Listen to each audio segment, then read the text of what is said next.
att det kanske känns lite otryggt nu att vi inte tillhör och lite orättvist och vi har tappat status och så. Men jag hoppas att ni klarar förändringen inför det här sista eftermiddagspasset. Och kom ihåg, om ni vill ställa frågor till startarpanelen som vi ska dra igång om en halvtimme, så går det att göra i appen under menyvalet Dialogue. How can a small team of only 3 colleagues transform a sales back office globally? Tine Gwen, Head of Operational Excellence within the division Digital Industries at Siemens, is here to take us on an optimistic digital transformation journey. A warm welcome to Next Team.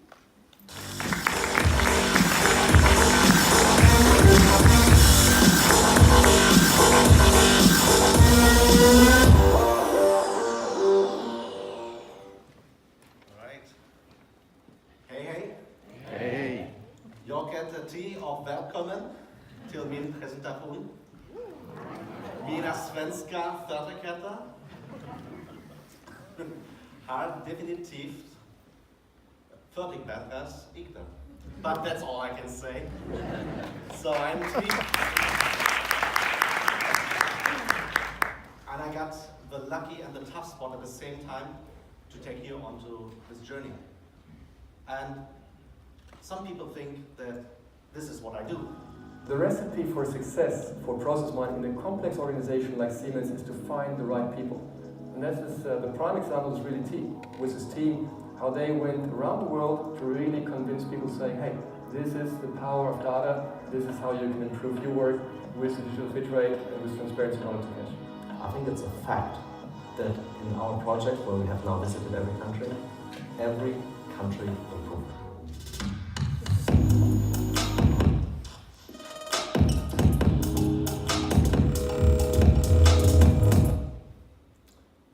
I wish it was true that I could walk around Manhattan all day, pointing at my iPad. Digital transformation done, right? Big company, Siemens, iPad, done. Well, a little bit about the context of what I will be telling the story today. So the company is the oldest startup, which we know, 172 years old. I spent 10% of that 172 years already with Siemens, so 17 years. 14 times I had to move for this company in 7 different factories and 5 different countries, but I'm quite proud to say it's still my very first employer.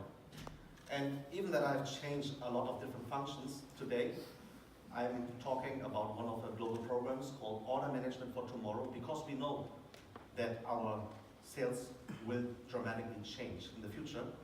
And we don't actually care about the future as much as we care about what are we doing today so that we can all have a better future together. So yes, it's about productivity, it's about reduction of cost, automation of processes. And I can't tell the normal story, so I will hijack you into 2 prologues before I actually start talking about our project. But I will promise to you that I will connect these 2 introductions, which are very far off, but I promise you they will come together to make the story whole. So to calibrate the mindset, every story has a beginning, and this is the beginning of Charles Dickens' A Tale of Two Cities, 160 years ago, and it goes, it was the best of times, it was the worst of times, it was the age of wisdom, it was the age of foolishness. And isn't it true after 160 years? Because the usual story you hear is that one. A person from a big company comes, he shows you what he has achieved, how he has achieved it, and also the proof of what he has done. We know it from school, we know it from academia, we know it from a corporate boardroom, and that is the teaching by example. I am great, this is how you do it, go and do the same. Thank you for having me here. But while it is true, what you see here, it's also truly boring.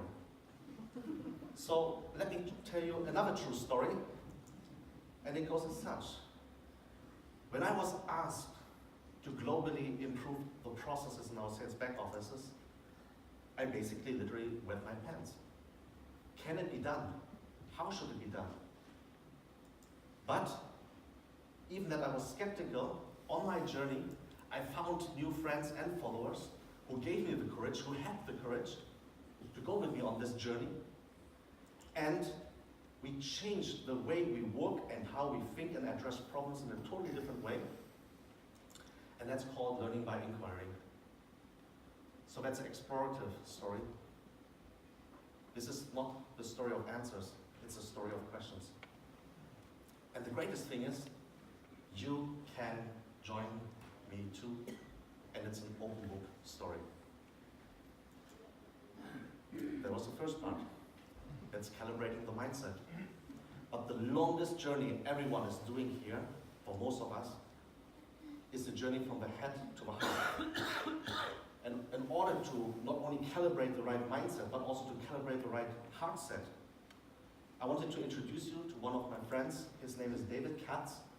He's the founder of the Plastic Bank, an organization which is addressing marine pollution, the plastic in the ocean. And if you have a sink overflowing with water, you're not going to mop it up. You're going to close the tap. And that's what this organization does by addressing it via paying a premium to collectors. And bear with me for 2 minutes, and then I will show you how it is relevant on our journey.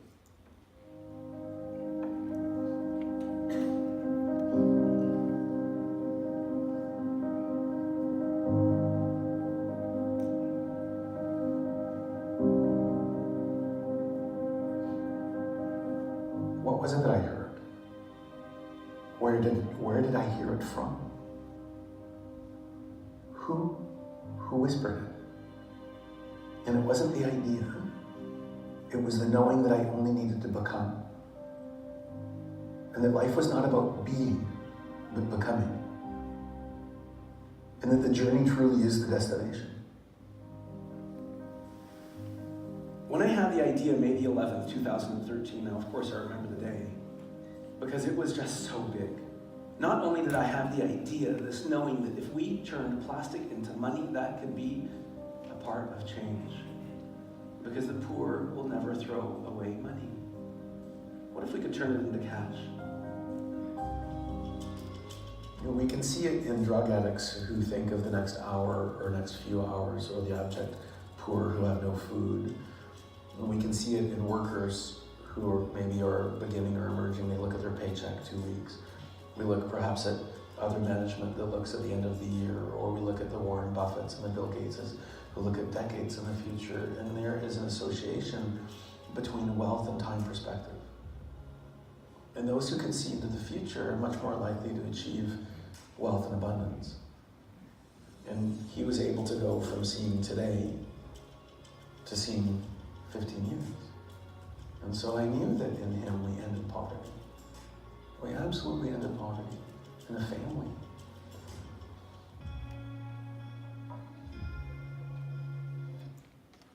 And the three things you really saw there is that it's not about being, but becoming.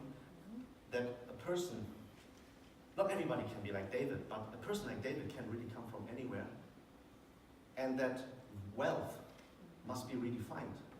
How far I can look into the future to serve my customers, my business, and not be stressed by today's things. So let's get started. I don't know how many of you are accustomed to the technology process mining. If you're not, that's great, because then I'm not wasting the next slide, which I prepared. So process mining is basically taking the existing data event logs you already have in your systems and generate insights and transparency from them. So I'm going to explain to you process mining in under 80 seconds. Imagine you are taking the activities of restaurants, and you know that you're chopping vegetables and grilling meat. So that is a sequence where this hexagon represents an activity, and of course you can turn up the microscope to see more activities happening in the kitchen. Yeah? So for example, preparing seafood. And you can see different things happening. But you can also see the relationships of these activities happening, and then you see multiple arrows going from A to B to Z and all of these things. And then you can start questioning, A to B is 7 minutes, but B to A is 10 minutes. Why is that? And you can really increase the entire picture to see all the activities and all the connections. And then you have something meaningless like that spaghetti picture, but you can zoom in each and every activity and see, for example, at peeled tomatoes, how many calories, who was the producer, what is the price, what was the weight, see the relationships to other activities. And that's process mining. It shows you the what, the when, and the what when, because many things can happen at the same time. And that's incredible insights. That is process mining in under 80 seconds. And then you replace peeling tomatoes and chopping the meat and this by creating sales order, create delivery, create the billing invoice.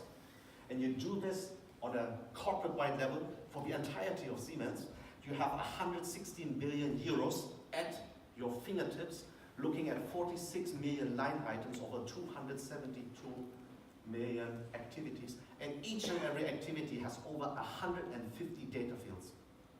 I can see every change price in our organization for which country, for which product, for which customer, for which material, and I can see the value before and after. That is transparency beyond imagination. And also here the greatest part is, it works everywhere. It works for all industries, whether it's insurance, it's power, it's oil and gas, food and beverage. It works in purchase to pay, it works in order to cash, it works in the factory. But one question I cannot answer, that transparency monster we now can have. Who cares? So what? So process mining, this great technology, this now new unicorn company gave us something out of the box that was great, but who cares? And therefore, we actually saw that Elon Musk gave us a little bit of an insight here. We don't do it for transparency, we do it for productivity and automation, right? Well, maybe not. Because even we don't do automation for the sake of automation. What is the soul and the essence behind it? And maybe he was right, maybe humans are underrated. And therefore, when we looked at our picture again, and we looked at transparency beyond imagination, we had it all wrong. It was exactly the opposite. It was imagination goes beyond any transparency. And that is the key. Because if you understand that unlocking digital transformation is about focusing on the human traits, what makes us humans, what makes us better than machines yesterday, today, and tomorrow, and you have that human-centric part, then you have unlocked the key. But the problem here is, which is really the nuance, it doesn't work without technology, because I can be inspiring, or I can make rules in an organization. People will not say, oh, okay, I can focus now on creativity. Thank you. No. It's only through technology that we can rediscover our humanity. As ironic as it sounds, but it's true. Because only technology has the transformative power to scale and be absolutely quick. And when you have that kind of mindset, that we should embrace technology but not become it, then you start a project differently. And when I started the project with over 15 people, I said, you can all go home. I want to do it differently. I will kidnap 2 people who do that kind of work every day, talking to customers, getting their complaints, and they say, you join me onto this. And as a certified Scrum Master, I have to do it also in an agile way. And we said, let's do sprints, and let's see how many sprints we need to really capture our most 30 important countries in Siemens. So we took 1 year, went through process mining. We didn't teach them the tool. We really were there to teach and give answers and do it from a tone from the top. That was the old story everybody knew. But we did it the other way around. We said it's about learning, it's about asking the right questions, and we do it together. And the countries themselves were able to improve the processes because we asked the right questions. Because how otherwise could 3 people do that? And that is all great, but how do you measure that? Well, yes, we needed to redefine the way on how to measure things. And let me just do a very quick excursus. Every square is a rectangle, but not every rectangle is a square. So when you talk about KPIs, please differentiate between KPIs and metrics. Top line, EBIT, profit is not a KPI. It's a metric. And we define what does process performance mean, and we said it's very easy. It's a manual intervention. How many times do I touch a sales order item? So if you have a digital fit rate of 1.0, it means in 100 line items, I touch each line item once. That is the KPI, and that's it. And everyone in the organization understands the formula. It's simple, it's available, and even our executive management knows what that is. And then you have global change. 24% higher automation, 11% less rework, and that in Siemens means over 10 million less manual steps. Lots of millions euros saved, not process cost, but actual cost. And we were even featured in Gartner, IT symposium for the new field which we created, which is called the digital twin of an organization. But that's a story for another day. So the key success factors, if you have to go back and say, oh, there was a guy from Siemens, what did he talk about? Just let me click through and you can take the picture. So yes, we had the focus of really dedicating resources to a program. We had the transparency platform out of the box by Celonis, and we had a new performance KPI to also measure our success. So yeah, that's it. Or is it? I owe you something, no? Why these two prologues, right? Can't be it. So, let's have an epilogue. And looking further into the future, smiling, knowing that I have time to think about the problems of my customers, the challenges, and helping them. That's an explorative journey.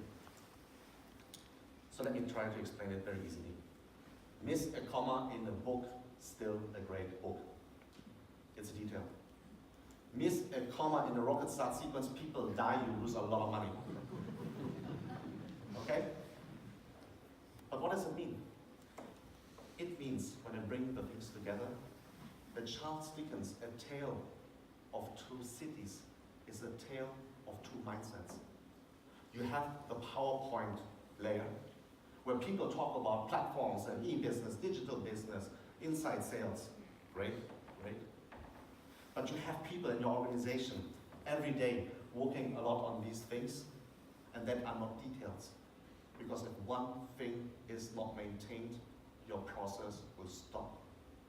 And if you have an ERP environment based on SAP, and you talk about automated billing, and you have nobody in your organization who understands what is RVS60BAT, then your digital transformation efforts will fail. So simple. And that is also connecting it to the plastic bag and David. Not everyone can be a hero, but your heroes, like in my case, kidnapping two people from their day-to-day job. They can come from anywhere. They're not the expensive consultants with lots of years of experience doing this, doing that, no. But don't be sad if you can't be a hero.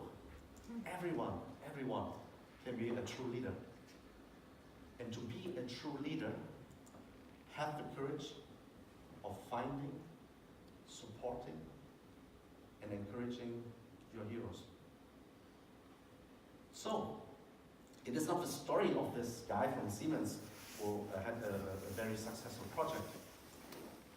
It's moreover the story of how I find these two young ladies who went on to this crazy journey with me for 1 year, visiting 30 countries. And while we are doing this journey, we also found new heroes, sitting here in the front, in Sweden. And that really created a movement. And many people ask, but you can't just end here. What's next? Can you reproduce? What is actually going on now after you have closed that project of improving sales back office? Of course we are not stopping. And the next chapter we are actually, where I'm going to provide a teaser here, you only need to remember this one number. And that one number is 10. Because now we are addressing things. Nobody is actually asking us. They are allowing us a certain time frame and a certain budget. But we ourselves say, no, I don't care what you allow us. But we say, we want to do something in 10 times the speed at 1/10 the cost. So our global quotation agreement pricing, homegrown, based on other heroes we found also here in Sweden, basically mean that we focus not on the technology, but we embrace that technology of low-code platforms, yeah, of our partners to really have the right sanity check to achieve 10 times the speed at 1/10 the cost. We are also looking at companies like Flow Factory, which are small, but they really provide that things that we can really focus on what we do best: creativity, collaboration, and compassion. And why can I be so optimistic? Why I'm not stressed? Because we are actually right now already delivering this platform. Let's give it up for our true heroes, because that's the movement. Thank you.